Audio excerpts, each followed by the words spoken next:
우리 풍성하시고 사랑과 은혜가 많으시며 신실하신 하나님 아버지, 지난 첫째 날 저희가 주 앞에 나와 영과 진리로 주께 경배하고 이제 다시 넷째 날 주 앞에 나와 아버지께 경배하고 또 저희 마음속에 있는 모든 것들을 다 아버지 앞에 쏟아놓을 수 있도록 기도회로 저희를 부르시고 모든 여건을 허락해 주신 것을 인해서 진심으로 감사드립니다. 시간 첫째 날부터 저희의 삶을 돌이켜보니 주 앞에 부족한 것뿐이고 저희의 참으로 많은 게으름과 불충을 이 시간 고백드리오니 이 시간에 주님의 보배로운 피로 정결케 하시고 다시금 저희가 주님께 밀착하고 다시금 주님의 말씀의 물로 씻기셔서 산 희생물로 주 앞에 드려지기에 조금도 부족함이 없기를 소망합니다. 아버지 하나님께서 먼저 들려주시는 말씀에 저희가 귀를 기울이고 이 말씀을 믿고 이 말씀에 따라 합당하게 행동해서 아버지께서 원하시는 좋은 열매를 맺어서 아버지를 영화롭게 하고 또 많은 지체들에게 복을 전하고 유익을 가져다주는 저희 모두가 될 수 있도록 도와주시기를 이 시간 간구드립니다. 또한 저희 마음속에 있는 모든 것들을 주 앞에 고할 때 주님의 뜻에 합당한 기도로 주님의 뜻을 이 기도를 통해 응답하심으로 성취하시고 주께서 영광과 존귀를 얻으실 뿐만 아니라 저희 모두에게 더 큰 위로와 기쁨을 허락해 주시기를 이 시간 주 앞에 간절히 간구드립니다. 심히 무지하고 무능하고 부족함과 무기력함을 고백드리오니 약속하신 대로 능하게 하시고 위로부터 순수한 지혜와 명철을 더하셔서 이 말씀의 사역을 감당하기에 조금도 부족함이 없게 해주셔서 아버지의 말씀의 사역이 조금도 오차없이 잘 성취되어서 아버지께는 존귀와 영광과 기쁨을 드리고 우리 모두에게는 큰 유익과 복이 되도록 도와주시기를 이 시간 간절히 간구드립니다. 이 한 시간 아버지 교회에 의탁드리며 무엇보다도 참석지 못한 모든 지체들을 기억해 주시고 그들을 돌보아 주시고 그들을 아버지 하나님 온전히 붙드셔서 동일한 은혜로 함께 해 주시기를 간구드립니다. 이 시간을 아버지 손에 온전히 의탁드리옵고 모든 말씀을 우리 주 예수 그리스도의 이름으로 기도하옵나이다. 아멘. 예, 지난 시간에 이어서 시편 2편입니다. 말씀드린 것처럼 시편 1편, 2편은 누가 저자인지가 나와 있진 않습니다. 제3편에 가면 다윗이 자기 아들 압살롬을 피해 도망할 때 지은 시라고 해서 시라고 하는 그 psalm이라고 하는 시편이라고 하는 단어가 처음 등장하고요. 이것은 현악기와 관련이 있다고 그랬죠. 현악기를 타면서 하나님 앞에 드리는 기도라 이렇게 말씀을 드렸습니다. 그런데 본격적으로 그 시가 들어가기 전에 1편과 2편에서 우리는 하나님께서 이 시편 전체의 주제를 말씀하고 있다. 첫 번째는 경건치 아니한 자와 소위 말하면 경건한 자들, 즉 의로운 자들과 경건치 못한 자들에 대한 대조가 1편에서 나왔었고요. 그래서 그 하나님의 율법을 얼마만큼 기뻐하고 사랑하느냐에 따라서 우리의 하나님 앞에서의 우리의 올바른 태도와 그렇지 못한 태도가 결정이 된다.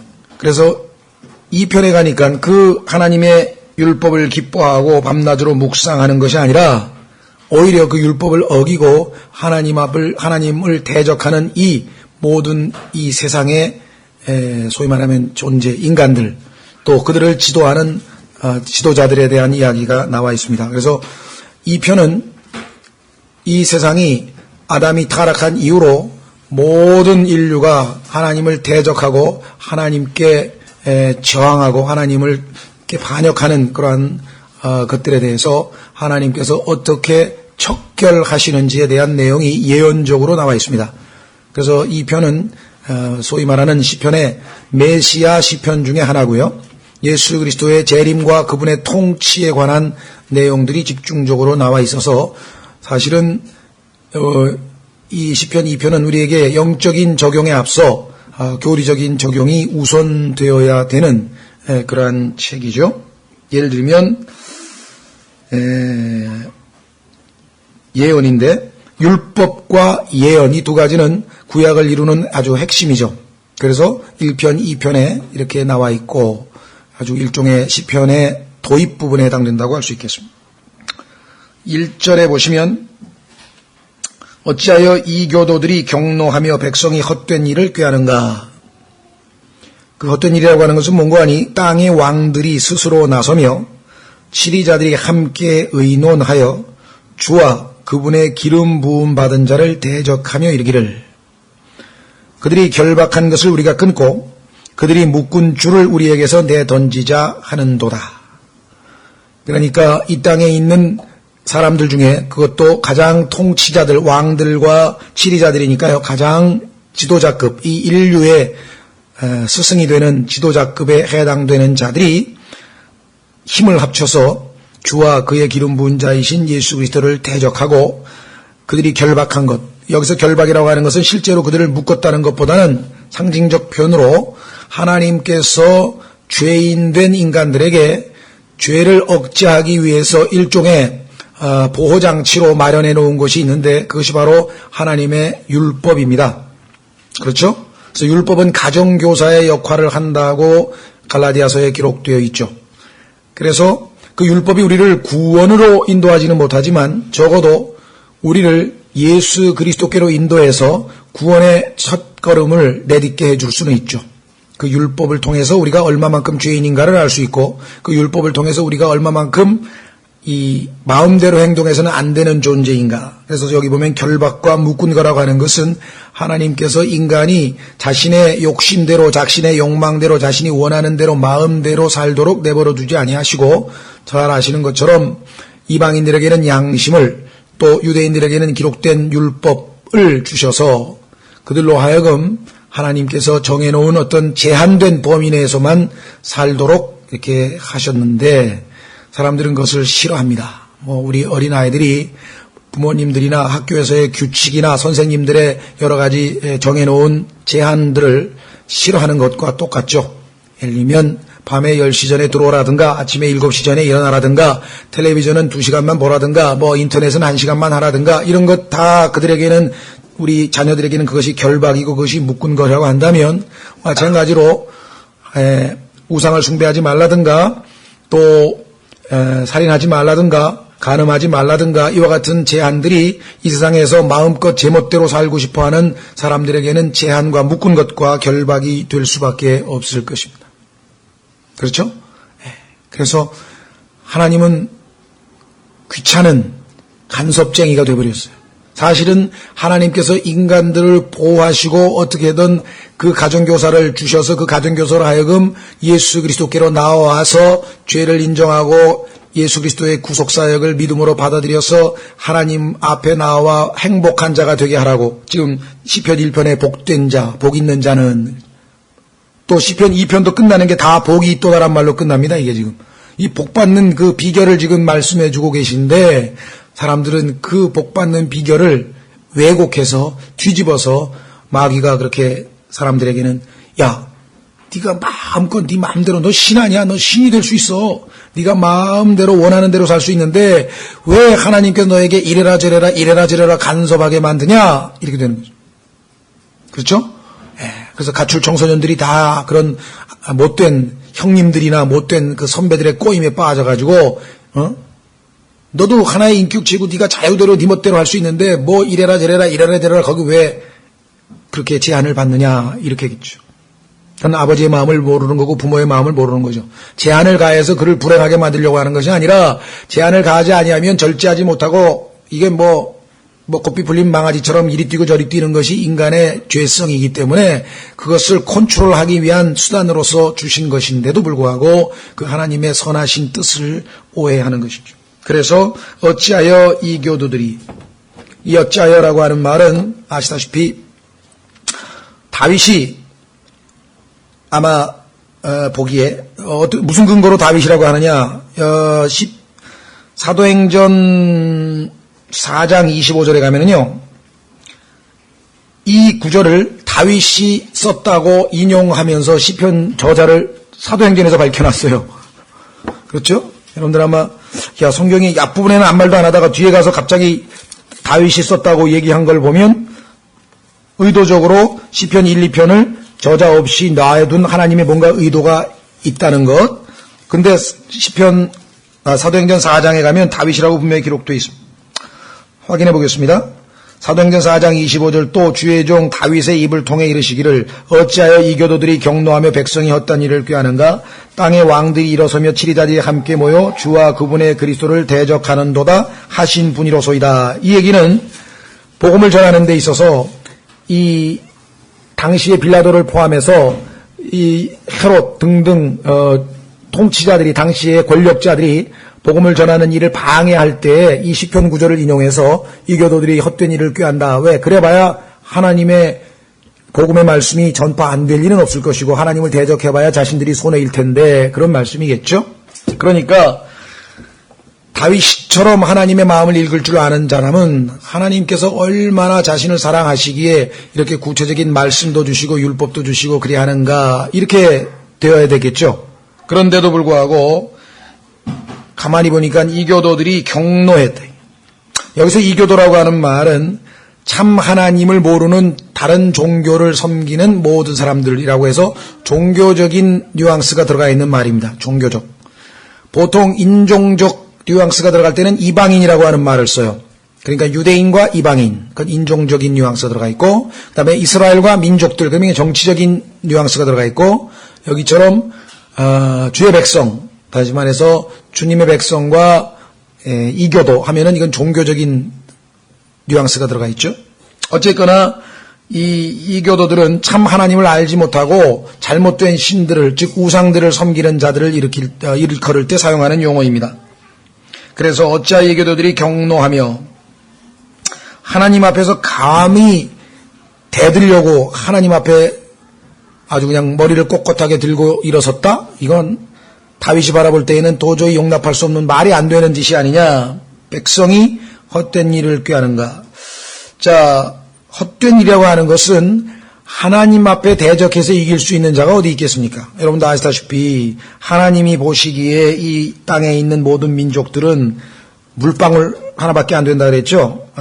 이사야서 40장. 이사야서 40장에 가시면 하나님께서 이 땅의 모든 민족들을 다 합해봐야, 유엔을 다 합해봐야, 전 세계의 모든 민족들을 다 합해봐야 하나님 앞에는 아무것도 아니라. 이사야서 40장 15절에 보라, 민족들은, 이 민족들을 다 합친 것이 오늘날 유엔인데 United Nations라 그러죠. 자, 보라, 민족들은 물통에 한 방울 물 같고, 하나님 보시기에는 물방울 하나밖에 안 되네. 저울의 작은 먼지같이 여겨지느니라. 보라, 그분께서는 매우 작은 것을 드시듯 섬들을 드시나니. 제주도를 그냥 우리 휴지 하나 줍듯이 드시는 분이 하나님이신데, 아니 어째 그분한테 감히. 레바논은 불태우기에도 부족하며 그것의 짐승들은 번제물로 쓰기에도 부족하니라. 하나님과 이 땅의 피조물과의 창조물과의 차이는 어마어마하죠. 그래서 17절에 그분 앞에서 모든 민족들은 아무것도 아니니, 다 합해봐도 하나님에게는 아무것도 아니니 그분께서는 그들을 없는 것보다 더 못한 것으로 헛된 것으로 여기시느니라. 그러니 이 하나님께 인간들이 힘을 합쳐서 한번 대적해보자 하고 힘을 합쳤다면 그것이 헛된 일을 꾀하는 일이 아니고 무엇겠느냐. 다윗이 보기에는 야, 너희들 하나님이 어떤 분이신지 너무 모르는구나. 어떻게 말이 안 되는 짓을 하냐. 그렇죠? 오늘날도 보면은 참 이 땅에 있는 사람들이 힘을 합치면 뭔가 대단한 일을 이룰 것 같이 생각하는데 하나님께서 지금 얼마나 속된 말로 가소롭겠습니까? 얼마나 가소롭게 해서 하나님 보시니까. 그렇죠? 더더군다나 2절 땅의 왕들이 스스로 나서며 자기들이 뭐나 되는 것처럼 다 힘을 합쳐 모이자. 지리자들이 함께 의논하여 서로 조언을 주고받으면서 어떻게 하면 이 땅에서 하나님 없이 우리 인간들끼리 한번 멋지게 이 땅에서 한번 큰 왕국을 이루고 한번 인간들끼리 정말 잘 살아볼까? 그거 하는 거죠. 그렇죠? 유엔에서 모여가지고 뭐합니까? 어떻게 하면 이 땅에서 기후를 어떻게 환경을 어떻게 하고 뭘 어떻게 하고 가난한 사람들을 어떻게 없애고 해서 이 땅에 있는 지구의 모든 인간들이 평화롭게 잘 먹고 잘 살 수 있는 방법은 뭐 없을까? 그거 의논한다고 유엔에서 지금 몇십 년째 모여봐야 되는 일은 하나도 없고 안 되는 쪽으로 지금 더 가고 있죠. 향상이 아니라 지금 모든 게 악화돼 가고 있잖아요. 모든 면에서. 그렇죠? 그런데 함께 의논하여 한다는 이야기가 주와 그분의 기름 부음 받을 대적하며 이르기를. 하나님, 우리가 우주를 정복하자야. 그렇지? 그래서 이 땅이 오염되고 이 지구가 더 이상 살만한 곳이 못 되면 다른 별로 옮겨서 이동해서 살면 되는 거지. 아마 그렇게 지금 우주 개척한 사람들 꿈꾸고 있을지 모르겠어요. 그렇죠? 기름 부은 바를 대적하며 이르기를. 그들이 결박한 것을 우리가 끊고 자꾸 하나님이 뭐 살인하지 말라, 간음하지 말라, 뭐 하지 말라, 부모를 공경하라 그랬는데 지금 21세기 이 개인주의가 발달하고 이게 모든 게 다 자기중심적으로 돌아가고 그러는데 우리 인간의 그 feeling, 그냥 느끼는 대로 하고 싶은 대로 마음대로 하면 되지 이래라 저래라 하는 그런 거 필요 없다. 그래서 미국이 소위 말하면 1648년인가요? 청교도들이 배 타고 들어와서 플라워온가 타고 올라와가지고 세계에서 가장 성경적인 국가를 세우고 그 다음에 심지어는 돈에다가도 우리는 하나님을 믿습니다. 하필은 돈에다 찍었는지 모르겠는데 하여간 In God we trust 그렇게 써놓고 아주 세계에서 가장 하나님을 잘 섬기는 국가인 것처럼 했던 그 나라가 그래도 많은 역할을 담당했죠. 1961년 소위 말하는 미국의 최초의 가톨릭 대통령 존 F 케네디가 대통령으로 당선되면서 미국의 모든 공립학교에서 초등학교죠, 오늘로 치면 초등학교에서 10계명을 다 뗐습니다. 미국의 모든 초등학교에는 여기 앞에 다 그 반에 우리로 보면 급훈이라 그래가지고 그 반에 이렇게 있잖아요. 교훈 같은 거 써놓잖아요. 그게 없었어요. 전부 10계명이 써 있었어요. 그 10계명을 다 띄어내라 그랬대요. 그나마 여기 보면 살인하지 말라, 간음하지 말라 해서 제동장치, 가정교사 역할을 하면서 뭔가 울타리 역할을 했는데 저걸 떼라 그러니까 그 다음부터는 엉망진창이 돼가지고 그 이후에 미국에서 초등학교에 설치한 게 뭡니까? 미국에는 초등학교에도 콘돔 판매기가 있어요. 콘돔 판매기가 초등학교에 있대요. 초등학교에. 다 애들이 조숙해가지고 그것뿐만 아니라 아이들이 총을 가지고 다녀요. 소위 뭐라 그러지? 방탄조끼를 입고 다니는 애들이 있어요. 총을 아주 쏴대니까, 초등학교에서. 난사해서 죽이는 일이 비일비재하게 벌어지고 있고, 하여간 그 도덕적 타락의 첫 단추가 뭐냐? 10계명을 내리라는 것부터 시작이 된 거예요. 지금 50년쯤 됐는데요. 1961년이니까요. 50년 채 안 됐는데 지금 미국은 오죽하면은 정글이라 그러겠습니까? 그래서 미국에 있는 교포들이 사립학교에 보낼 수 있는 능력이 없는 사람들이 힘든 거예요. 좋은 사립학교에서는 이런 도덕적인 게 조금 컨트롤이 되는데 그렇지 않은 공립학교에서는 아주 그냥 짐승처럼 다 그런 데서 사는 거예요. 그래가지고 역이민 들어온 사람 대부분 뭐냐면 도저히 그런 데서 애들을 키울 수 없기 때문에 역이민으로 들어오는 현상이 벌어지는 것이겠죠. 그 다음에 학교에 성경을 가져오는 것을 금했습니다. 그건 종교적 편견이라는 거예요. 왜 학교에 성경을 가지고 오냐는 거예요. 학교에 성경 못 가져오고. 그 다음에 수업 시작 때 다 담임교사가 기도하면서 수업을 시작했는데 그것도 다 없애버렸어요. 그게 미국에서 오늘날 최고 인기 대통령 존 F 케네디가 한 것이고요. 미국의 최고 정치 가문이 얼마 전에 에드워드 케네디 죽으면서 했는데요. 말이 안 되는 게 에드워드 케네디하고 존 F 케네디하고 마릴린 monroe를 두고 삼각관계를 형제간에 벌였던 일이며 그 집안이 소위 말하면 양조, 술 장사에서 돈 벌어가지고 미국의 유명한 최고의 가문이 된 거거든요.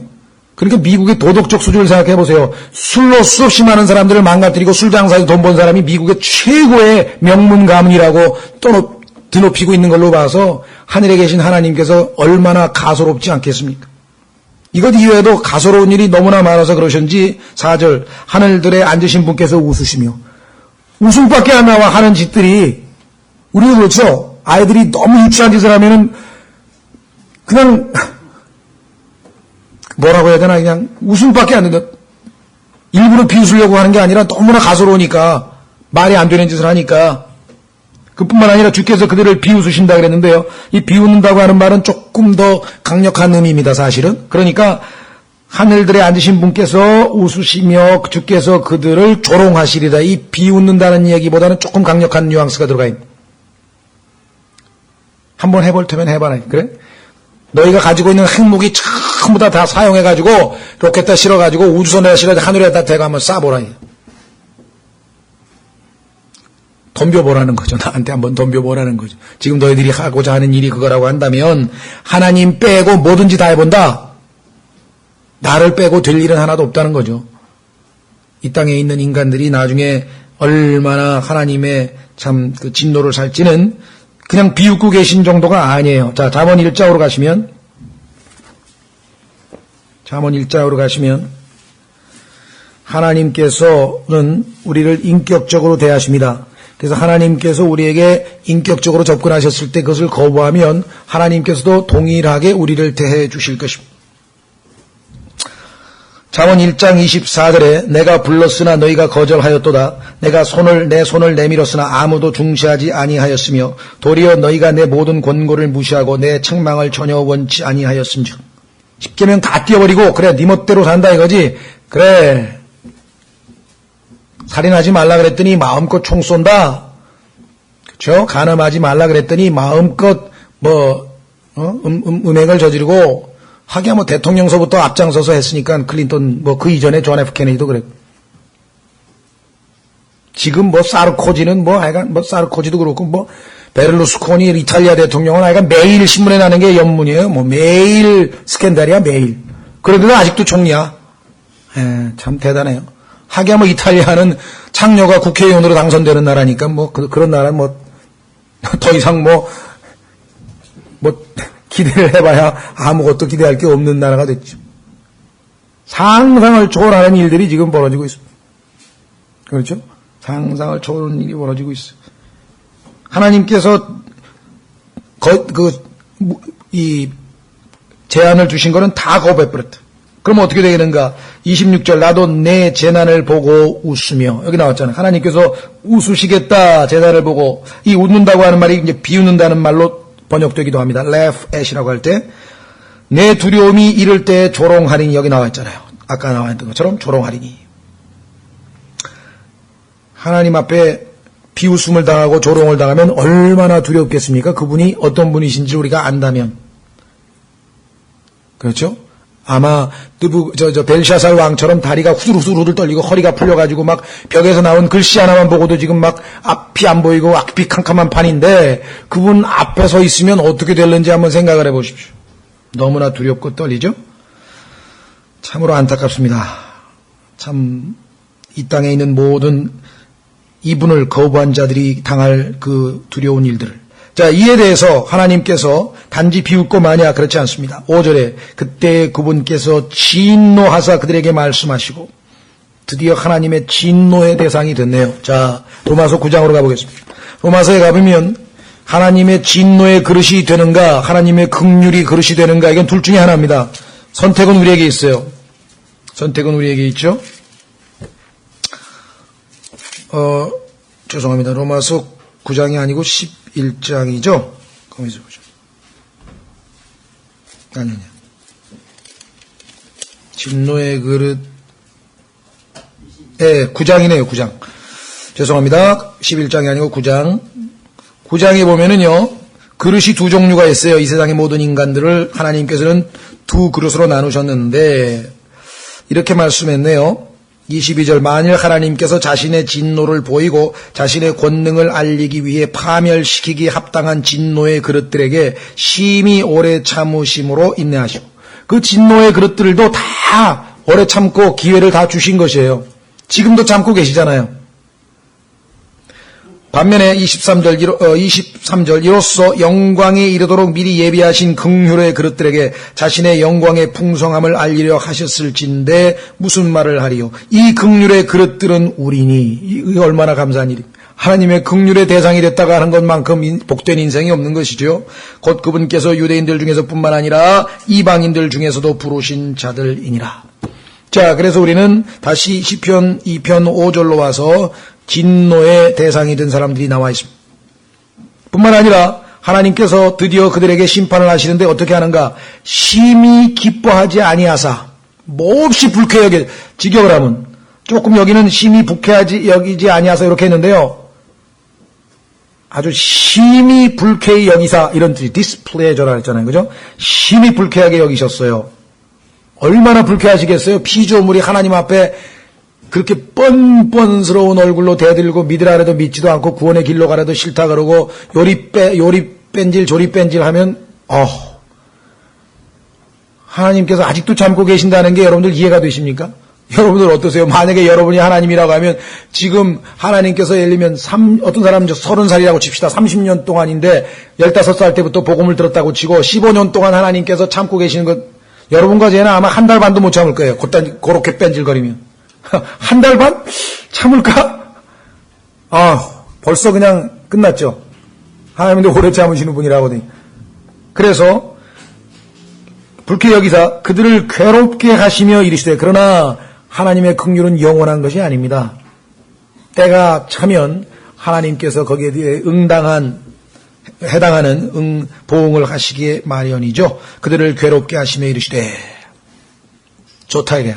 너희들끼리 왕들도 세우고 나에게 대적하기 위해서 온갖 지혜도 짜내고 무슨 위원회도 열고 무슨 온갖 뭐라 그러네 Foreign Relations Commission을 만들기도 하고 이 세상에 하여간 또 프리메이슨도 있고 온갖 별의별 단체가 다 있어요. 그다음에 로마 클럽도 있고 무슨 세계 미래를 내다보는 무슨 과학자 대회도 있고 우리나라에도 보면요 온갖 소위 말하는 think tank라는 게 지금 전 세계에 말도 없이 많습니다. 무슨 풀브라이트 장학재단도 있고 하여간 전 세계에서 하여간 소위 말하면 머리 좋은 사람들끼리 모여가지고 인간들끼리 어떻게 하면은 한번 잘해보자 이런 사람들 엄청나게 많고 거기에 다 왕들, 고문들, 장관들, 대통령들 다 들어가 있는데 문제는 하나님께서 하시는 말씀이 뭐냐면 그래봐야 아무짝에도 소용없을 거다. 왜? 내가 이미 왕을 뽑았어.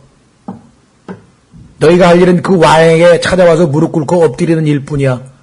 이미 왕은 정해졌어.